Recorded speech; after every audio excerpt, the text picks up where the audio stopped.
there are different needs in the fashion world, and I'm not sure I can feed them. Everybody's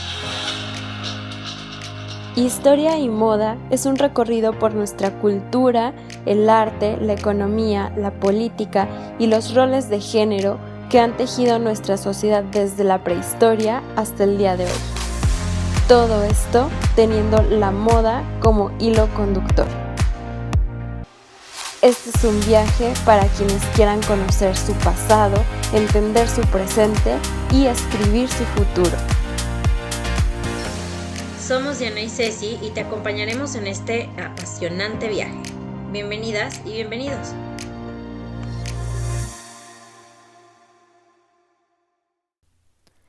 Hola, bienvenidas y bienvenidos a este segundo episodio en el que nos centramos en la historia de la comunidad queer, contada por supuesto desde la moda. Este es el segundo episodio de este año. Muchos recordarán que el año pasado hablamos en el episodio 20 de la situación de los hombres gay durante la Segunda Guerra Mundial y cómo el símbolo del triángulo rosa trascendió esa historia hasta convertirse en un ícono del movimiento LGBTQ+. En el episodio 21 hablamos de cómo muchas personas trans pudieron vivir según su identidad en el lejano oeste.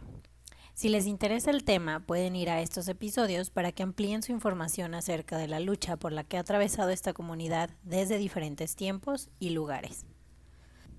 Hoy vamos a continuar con la historia que empezamos la semana pasada sobre la influencia de la identidad sexual de los profesionales de la moda en ella. Atravesaremos de paso por Stonewall, lo cual también nos parece importante contar para entender el porqué del Gay Pride que se está celebrando en muchas ciudades del mundo esta semana. Para ello, regresamos a los años 50. Tras la relativa tolerancia del temprano siglo XX y para muchos gays la camaradería de la experiencia bélica, el periodo de posguerra se caracterizó por una reacción salvaje que algunos han denominado la Kulturkampf de los años 50, una guerra cultural auspiciada por el Estado contra los homosexuales y otros transgresores de los géneros convencionales. En Estados Unidos, el nuevo discurso sobre la desviación sexual fomentó un pánico ante la homosexualidad, comparable a la histeria anticomunista de la era. Las casas de brujas, más tarde llamadas Terror Lila, estaban arruinando la vida de muchos hombres y mujeres gay. El acoso y los arrestos homofóbicos escalaron a medida que cantidades inauditas de homosexuales eran arrastrados por mantener relaciones consensuadas con personas del mismo sexo, que durante ese periodo eran ilegales en todos los estados. También en otros países creció el ánimo punitivo. En 1953, más de medio siglo después de que Oscar Wilde debiera comparecer ante los tribunales, el juicio Montagu causó estupor en la sociedad inglesa. Durante la posguerra, muchos homosexuales se volvieron auténticos hombres invisibles. Abrumados por un temor muy real al escarnio público y el arresto, los hombres gay tendían a vestirse con ropa masculina convencional, en un intento de mimetizarse con todos los demás y conservaban solo los significantes más sutiles de la identidad gay, como los zapatos de gamuza. Aunque la homosexualidad femenina no estaba ilegalizada en la mayoría de los países, las lesbianas se enfrentaban a una severa reprobación social. Mientras que las de clase alta habían hecho alarde de su atuendo varonil en las primeras décadas del siglo XX, en los años 50 la mayoría de las lesbianas de clase media adoptaron un estilo vagamente andrógino dentro de lo admisible. Tal como lo expresa Elizabeth Wilson, el estilo del momento para la mayoría de las lesbianas era la discreción y la invisibilidad. Sin embargo, ya en los años 50 había señales de lo que una década más tarde alcanzaría la plenitud como la revolución del pavo real, en la vestimenta masculina. Una revolución a la que contribuyeron numerosos hombres gay. En Inglaterra, los hombres gay se contaron entre los pioneros del dandismo neoeduardiano. Más tarde, se popularizó el porté italiano, caracterizado por la ropa informal ajustada y colorida. La boutique masculina Vince Men's Shop, en pleno Soho londinense, notoria por sus anuncios y escaparates homoeróticos, fue fundada por Bill Green, quien antes se dedicaba a la fotografía de fisicoculturismo. Vince se especializaba en pantalones ajustados y otros diseños físicamente provocadores, a veces lindantes con lo marica. Como las tangas de cuero para hombre, por ejemplo. La clientela principal de Vince era gay, pero el local sembró la semilla de numerosas boutiques masculinas que apelaban a una clientela cada vez más diversa. John Stephen, más tarde conocido como el rey de la calle Carnaby y el mood de $1.000.000, trabajó durante un breve periodo en Vince antes de abrir su propio local en 1956. Stephen desempeñó un papel importante en el traslado del aspecto queer hacia el mercado heterosexual, con el advenimiento de la subcultura mod. Stephen fue el primer individuo en identificar y vender al mercado masivo de ropa masculina joven que surgió a finales de la década de 1950 y principios de 1960.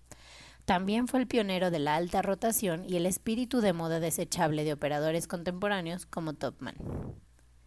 En 1967, Stephen operaba una cadena de 15 tiendas en la vía pública del centro de Londres, que él y su novio Bill Franks convirtieron en el epicentro del swinging London, Carnaby Street.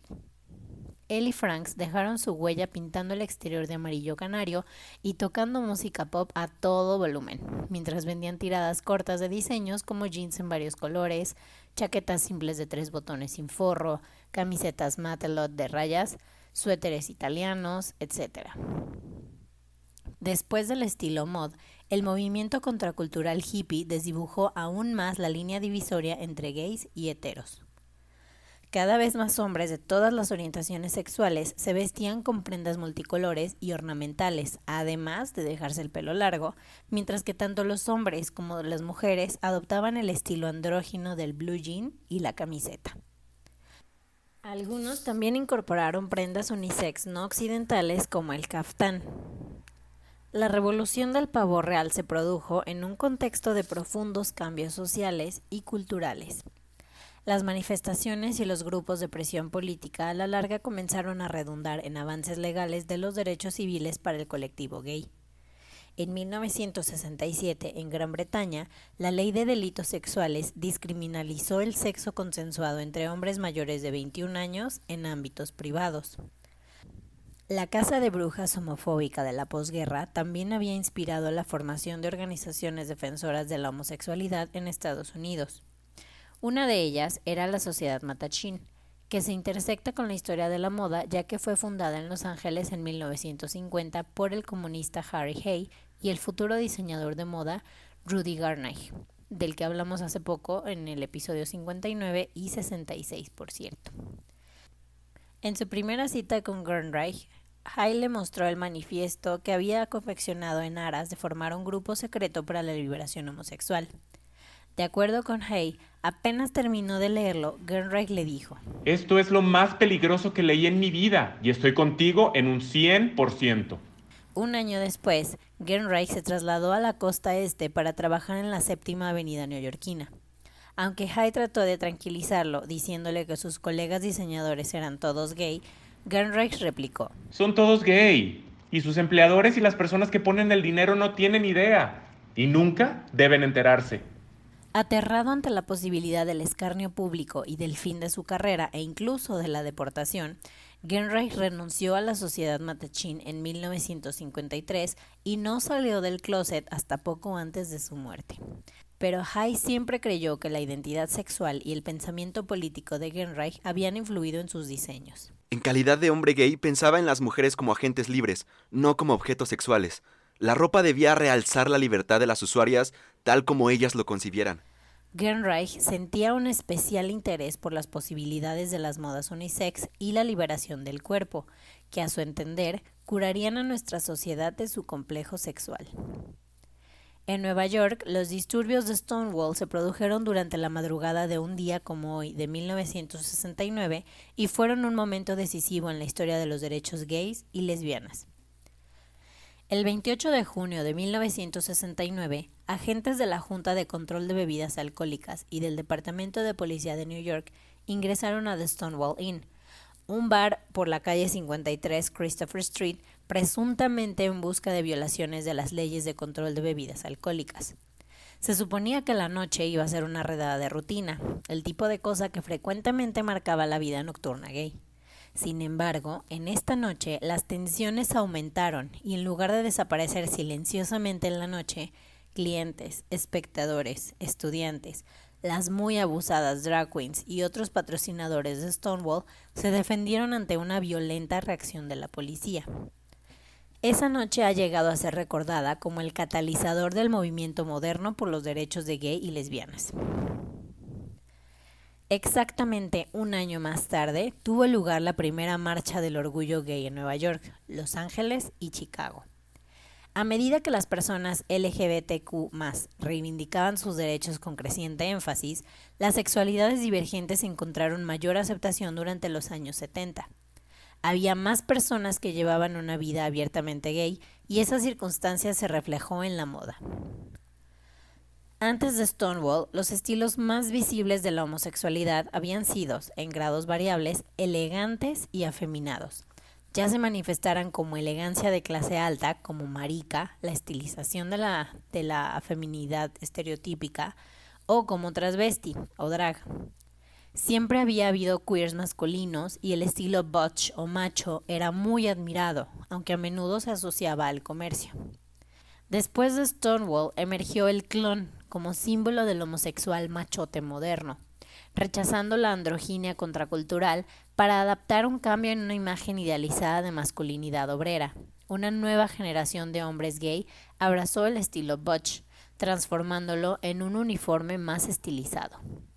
Los cuerpos recién torneados en el gimnasio se vestían con el traje de obrero, camisas de franela sobre camisetas musculosas, Levi's 501 con botas de trabajo, chaquetas de aviador sobre hoodies con capucha.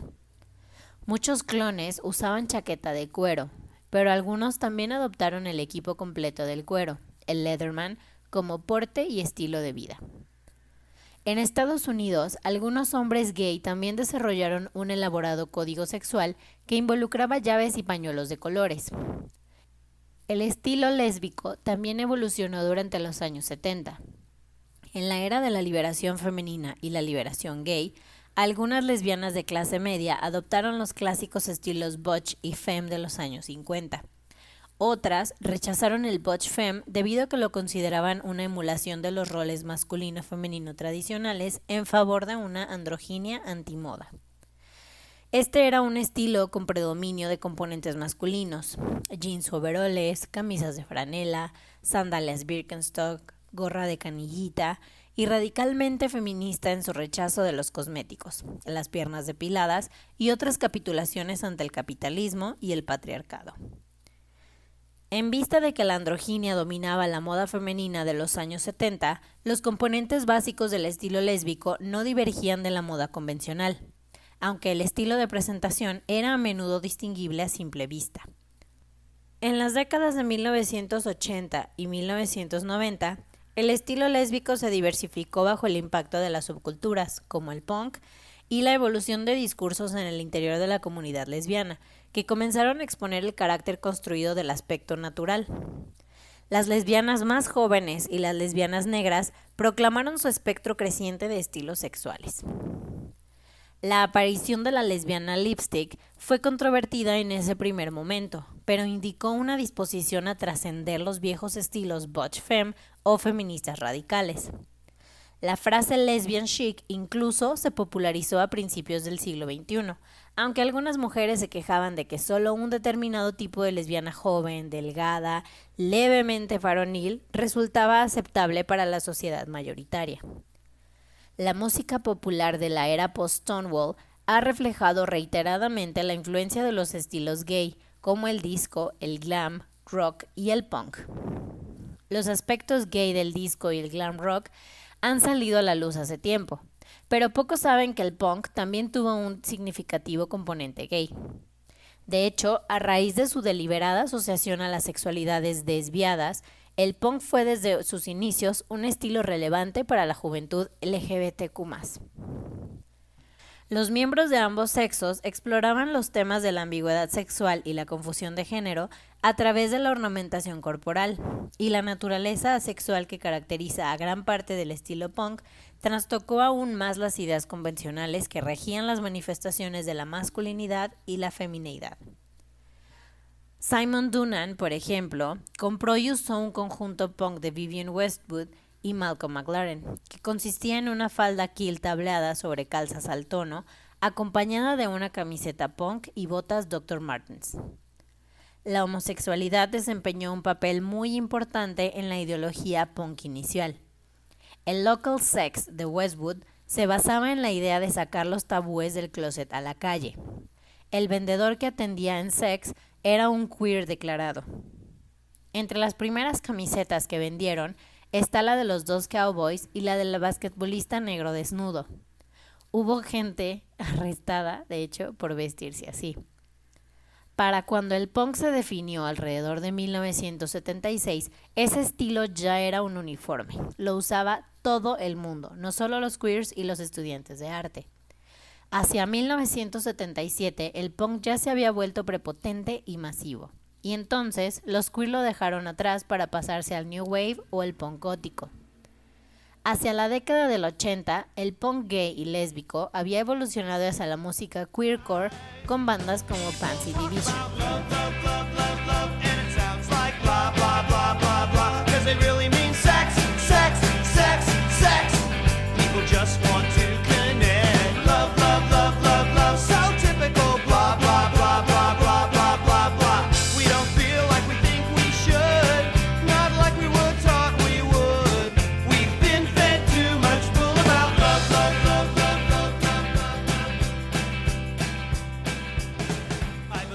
En 1981, el SIDA se identificó como una enfermedad transmisible por contacto sexual, así como por intercambio sanguíneo. Desde el comienzo quedó instalada en el discurso público como la peste rosa o el cáncer gay. En las décadas de 1980 y 1990, la crisis del SIDA devastó a la comunidad queer y detonó una nueva oleada de prejuicios homofóbicos. El gurú conservador William Buckley aseveraba que los gays debían ser tatuados y encerrados en campos de concentración, como se los contamos de hecho en el episodio 20. El gurú conservador William Buckley aseveraba que los gays debían ser tatuados y encerrados en campos de concentración, como se los contamos en el episodio 20. Los fanáticos religiosos clamaban que el SIDA era un castigo de Dios por el pecado de la homosexualidad. Así pues, el SIDA también hizo estragos en el mundo de la moda. Entre los muertos se contaron muchos diseñadores gay o bisexuales como Perry Ellis, Ángel Estrada, Halston, Bill Robinson, Isaiah Rankin y Will Smith, así como el ilustrador Antonio López y los maquilladores Kevin O'Connor y Way Bandy. Les compartimos la historia de cada uno de ellos en la versión escrita de este episodio, disponible en nuestra página de Patreon. Los inversores comenzaron a exigir que los diseñadores varones se hicieran análisis de SIDA para demostrar que eran negativos. Muchos diseñadores varones perdieron respaldo financiero porque los auspiciantes temían que el SIDA los convirtiera en una inversión demasiado riesgosa. Pese a la fobia que escondía en la Séptima Avenida neoyorquina, un segmento significativo de la industria de la moda apoyó a la causa contra la enfermedad. Calvin Klein y Elizabeth Taylor lanzaron una campaña importante de recaudación. Kim Harstreiter organizó el Love Ball y organizaciones como el CFDA establecieron su fondo para el SIDA. Pero los verdaderos protagonistas de la lucha contra el SIDA fueron los activistas gay y organizaciones como ACT UP. Junto a las camisetas de clubes y bares gay que habían proliferado en años más felices, aparecieron otras con inscripciones políticas como vía para comunicar mensajes nuevos y urgentes de resistencia.